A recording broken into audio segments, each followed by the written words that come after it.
नमस्कार दोस्तों। फिर से स्वागत है आपका होमवर्क के इस 22nd पार्ट में। आज मैं आपके साथ इंजीनियरिंग कॉलेजेस की जो वैकेंट सीट गुजरात में रहती है उसके बारे में थोड़ा डिस्कस करना चाहता हूँ। तो टाइटल है इसका vacant seats of engineering in Gujarat. Actually जब हम कोई बच्चे के फ्यूचर के बारे में बात करते हैं और अगर बच्चा पढ़ाई में अच्छा है और पेरेंट्स से पूछते हैं कि भाई अब क्या बच्चा आगे जाके क्या करेगा, तो उनकी यही थॉट होता है पेरेंट्स का, या तो पढ़ाई में अगर अच्छा है तो मेडिकल या इंजीनियरिंग में जाएगा। ये कॉमन आंसर होता है। सबको अपने बच्चों को आइदर डॉक्टर और इंजीनियर बनाना चाहते हैं। तो अभी रियलिटी क्या है देखो, ये 2021 में 12th साइंस में जो लोग ने एडमिशन, जितने बच्चों ने एडमिशन लिया वो परसेंटेज है खाली 28।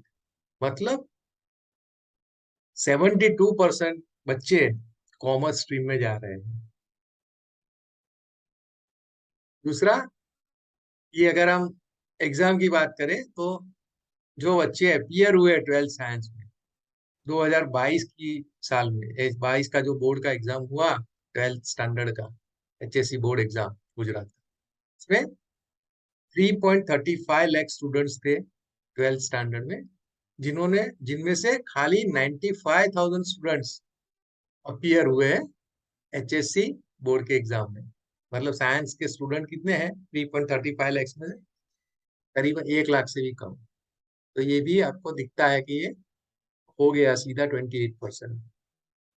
अभी जो ग्रुप्स अवेलेबल होते हैं 12th साइंस के बच्चों के लिए, वो कौन कौन से ग्रुप होते हैं ये आप सबको मालूम ही होगा शायद, कि आपके बच्चे भी ये स्टेज से पास हो गए होंगे। तो ये ग्रुप ए जो है उसको पीसीएम, 3 सब्जेक्ट आते हैं, फिजिक्स केमिस्ट्री मैथ्स, इसलिए group A PCM physics chemistry maths, और ग्रुप बी में फिजिक्स केमिस्ट्री एंड बायोलॉजी। ये दो ग्रुप होते हैं, ग्रुप ए और ग्रुप बी।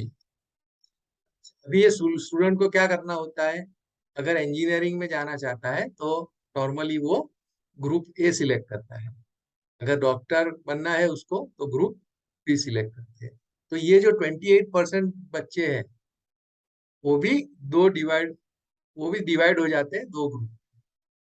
अच्छा, अभी ये आप देखो, पहले क्या था, कुछ साल पहले करीबन 9-10 साल पहले क्या स्टेटस था बच्चों का और अब क्या है। तो 2013 में साइंस के स्टूडेंट्स थे 1,05,000, और उसमें से 67% ग्रुप ए में थे और खाली 35% बच्चे, 33% ग्रुप बी में थे। अब क्या हुआ है देखो, 2022 में अभी जो इस साल जिन्होंने एडमिशन लिया है उसमें ऐसा देखा गया कि स्टूडेंट साइंस के और कम हो गए, 1,05,000 में से खाली 95,000 हो गए हैं। और उसमें से भी जो दो डिवीजन होते हैं ग्रुप के, उसमें पूरा रिवर्स हो गया है। देखिए आप यहाँ पे ग्रुप ए में जाने वाले बच्चे, मतलब जो इंजीनियरिंग करने वाले बच्चे हैं वो खाली 35% है, और जो मेडिकल लाइन में जाना चाहते हैं या नॉन इंजीनियरिंग में जाना चाहते हैं वो है 62,000, मतलब 65% बच्चे। तो ये पूरा रिवर्स हो गया 10 साल में। परसेंटेज इसमें 67-33 था, अभी उल्टा हो गया 35-65। अभी देखो ये परसेंटेज अगर हम ओवरऑल में से निकालें तो कितना होता है। तो what is the overall percentage of students taking group A to become engineer in 2022। तो ये टोटल बच्चे हैं 3,35,000, और 12th स्टैंडर्ड में से सिर्फ 35,000 बच्चों ने ये ग्रुप ज्वाइन किया है, ग्रुप ए। इसका मतलब कि जो टोटल 12th स्टैंडर्ड के बच्चे हैं उनमें से खाली 10.5% बच्चे ऐसे हैं टोटल में से जिनको इंजीनियरिंग करनी है, तो ये वो ग्रुप में जा रहे हैं। और ये भी ऐसा नहीं है कि ग्रुप ए मतलब आपको इंजीनियरिंग ही करनी है, और सारी भी ब्रांचेस होती है। देखिए कैरियर ऑप्शंस क्या क्या है ग्रुप ए ज्वाइनिंग स्टूडेंट्स के लिए।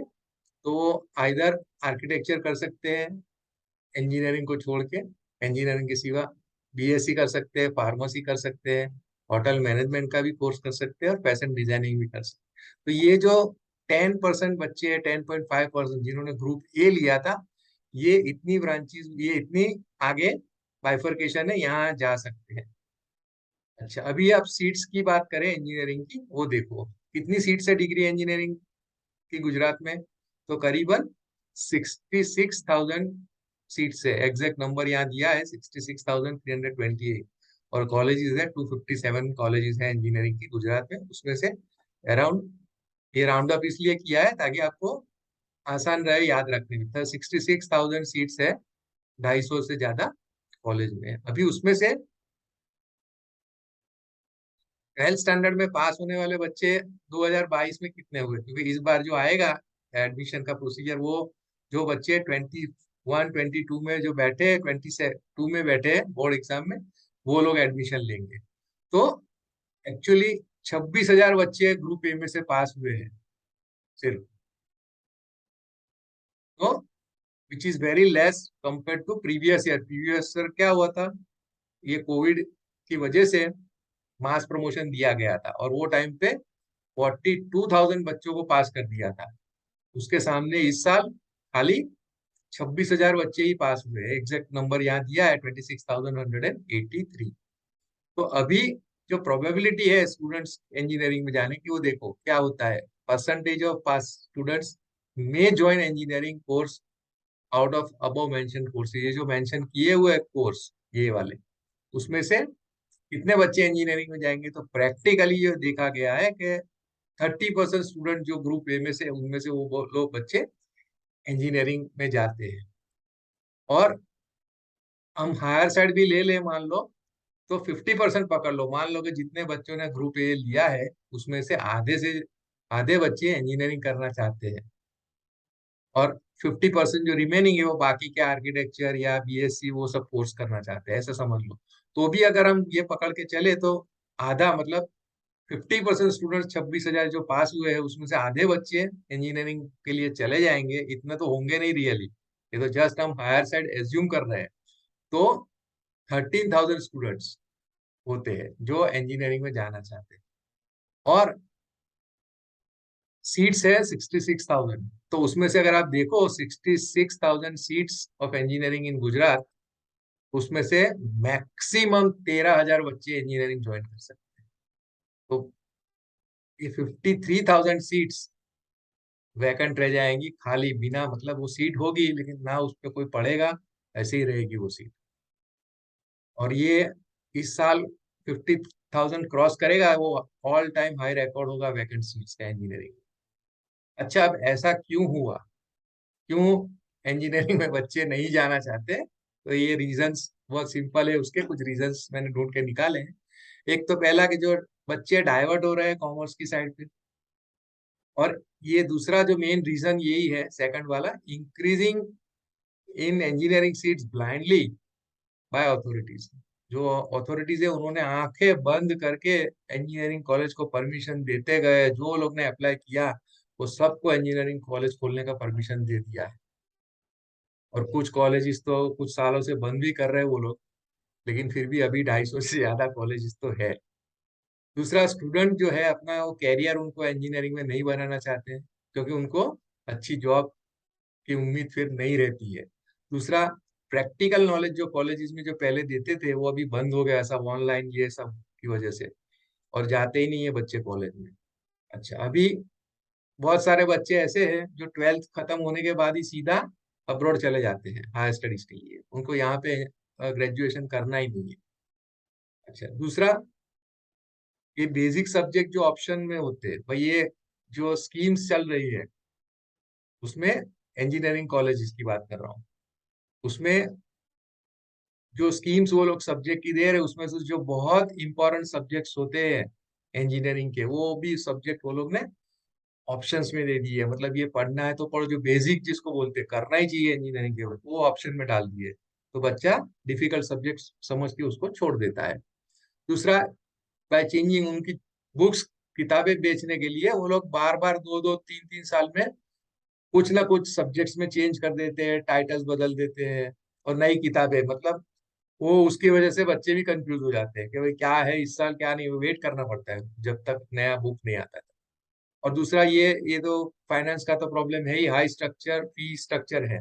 कम से कम 1-1 लाख रुपया इंजीनियरिंग कॉलेज की, प्राइवेट कॉलेज में फीस है। तो ये सब, और आउटपुट क्या है उसके सामने, 4 साल के लिए बच्चे 4 लाख रुपए फीस भरते हैं, 1 लाख एडिशनल खर्चा पकड़ लो उसका, तो मतलब 5 लाख पेरेंट्स उसके पीछे लगाते हैं इंजीनियर बनाने को बच्चे को, और बाद में उसको 5,000 का भी जॉब मुश्किल से मिल पाता है। तो ये सभी के साथ ऐसा नहीं होता, कुछ बच्चे हैं जिनकी कैरियर बहुत अच्छी वो लोग बना के आगे चलते हैं, लेकिन ज्यादातर लोगों के साथ ये हो रहा है।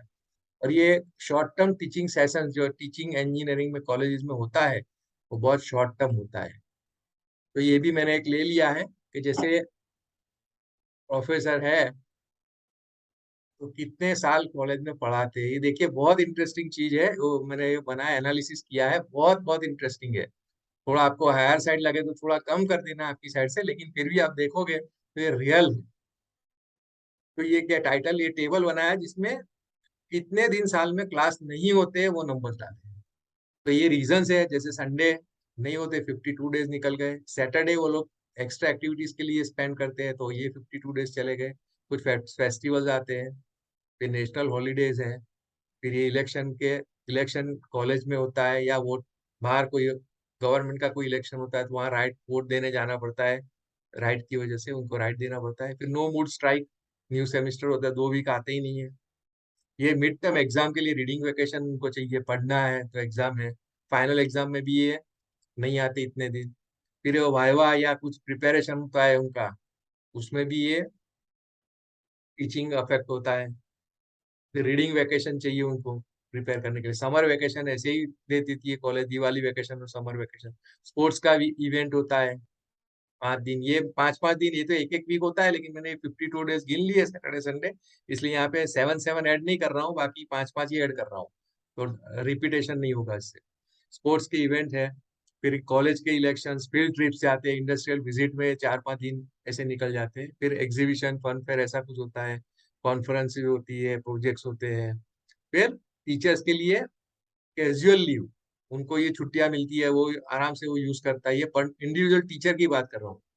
फिर सीक लीव, और leave due to social reasons, कुछ पर्सनल रीजंस है उसकी वजह से भी छुट्टियां लेते हैं, जिसको LWP मतलब सैलरी कटती है जिसमें, वो टाइप की लीव्स भी लेते हैं।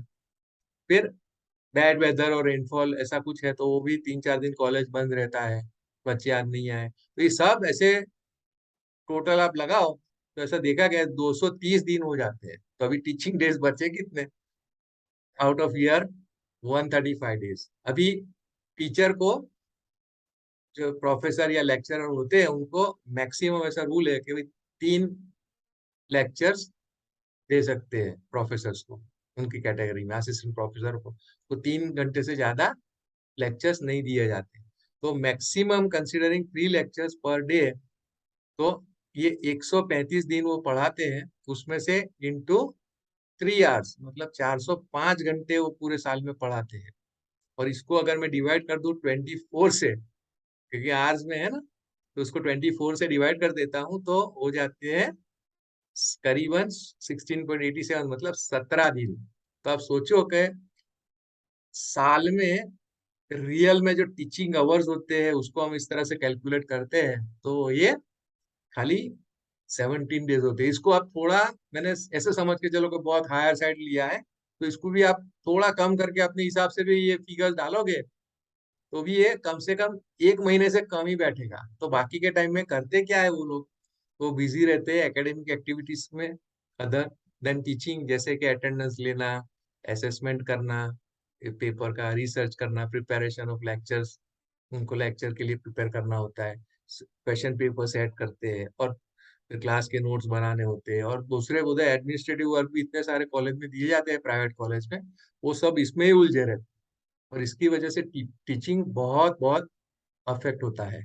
और ये रीजन है कि बच्चे को, और ये जो परसेंटेज का पासिंग सिस्टम है, अभी पहले हमारे टाइम पे बहुत साल पहले परसेंटेज चलता था, परसेंटाइल देते हैं, तो करीबन सभी बच्चे 80-90 परसेंटाइल लेके आज निकलते हैं, लेकिन उनको कुछ आता नहीं है। जब वो इंटरव्यू के लिए जाते हैं या कोई फील्ड में जाते हैं प्रैक्टिकली, इंडस्ट्री में या कहीं पे, 2 मिनट में पता चल जाता है कि भले इसके 90% दिख रहे हैं रिजल्ट में, लेकिन उसको कुछ आता नहीं है, उसके पास नॉलेज कुछ भी नहीं है। इसकी वजह से उनको वो रिक्रूट भी नहीं होते, और इसलिए ये फेलियर है, और इसी वजह से ये होता गया है कुछ साल से।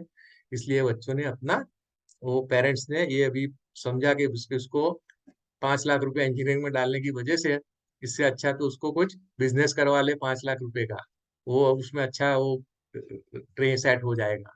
और ये ही रीजन है कि ये कम हो रहा है। तो अगर आपकी की बच्चे अभी ये स्टेज में है और आने वाले हैं कॉलेज में, तो ये जरा एनालिसिस एक बार देख लेना, वेरीफाई कर लेना कि सही है कि ऐसे ही बता रहा हूँ, और फिर अपने बच्चे को इंजीनियरिंग में डालना। उम्मीद करता हूँ आपको ये छोटी सी इंफॉर्मेशन यूजफुल लगी होगी। धन्यवाद।